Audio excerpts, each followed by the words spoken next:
Alright, so everyone knows about the Dark Urge in Baldur's Gate 3, right? But I think I've found something even better. The Light Urge. One of the most fun ways you can play as the Dark Urge in Baldur's Gate 3 is as a good-natured and good-aligned character that the Dark Urge attempts to force into evil deeds. You see this trope in D&D all the time, but what you don't see often is an evil character being encouraged, or some would say forced, into doing good deeds. Which is where the concept of the Light Urge comes in, but let me explain. Baldur's Gate 3 is still very much consuming every day of my existence, and even now I'm still finding new and exciting ways to play that I never thought of when I first picked up the game and started my Rogue with the Heart of Gold playthrough many moons ago. So I was scouring the Baldur's Gate 3 Reddit for build ideas and memes, as one does, when I came across an interesting post by Nightlady201.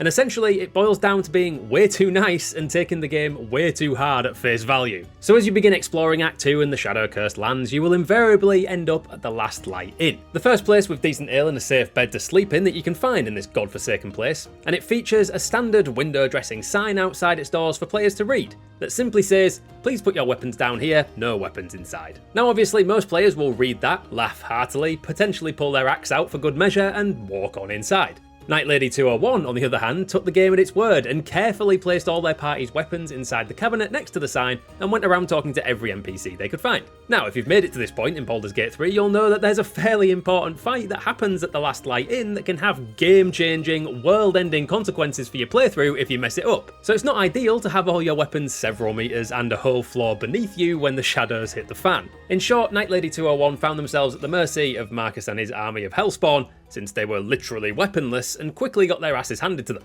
Now obviously they had saved a ways back and simply reset the game, but there is a lovely innocence that comes with taking the game so wholeheartedly at its word and doing what seems to be right. The comments were absolutely flooded with players remarking on the stupid or otherwise incredibly lawful good things they had done despite it flying in the face of game logic. And it's there where I first found the phrase, the Light Urge. Now the Dark Urge background is a completely unique way to play the game that drastically changes cutscenes and dialogue options, as a formless Dark Urge attempts to steer your character towards murder and violence at every available opportunity. And it usually sees players killing at least a few incredibly likeable and important NPCs on the way. But it got me thinking, what if you wanted to play a character who was inherently evil, but that was being consistently guided towards lawful good choices by an unseen celestial force? So you attempt to side with the goblins and Minthara to take over the grove and destroy the druids and the tieflings' birth in Act 1, but you find yourself compelled to follow the side of good and help the tieflings anyway. Or you brazenly accept the devilish deals of Mazora and Raphael before your Light Urge kicks in and tries to bring you back to the side of goodness and light.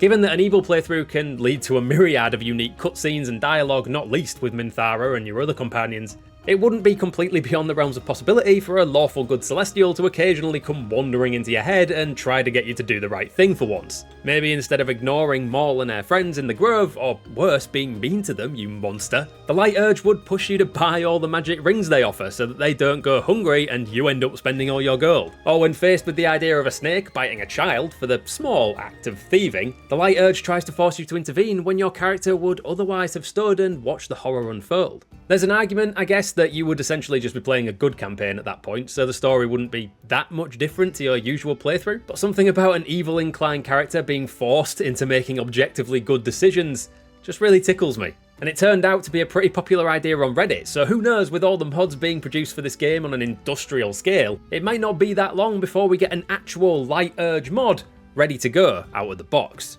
But in the absence of any actual in-game mechanic for it, next time you're setting up a new character for Baldur's Gate 3, consider the Light Urge. Take an Archfey Warlock, it's probably the closest Baldur's Gate 3 has to a Celestial one, and be as low-grade evil as you possibly can be, but every now and then, roll a dice and see if you're tempted by the light. It's not always good to be bad after all. Thanks for watching, and if that didn't sate your Dark Urge for more Baldur's Gate 3 stuff, you should check out these videos here.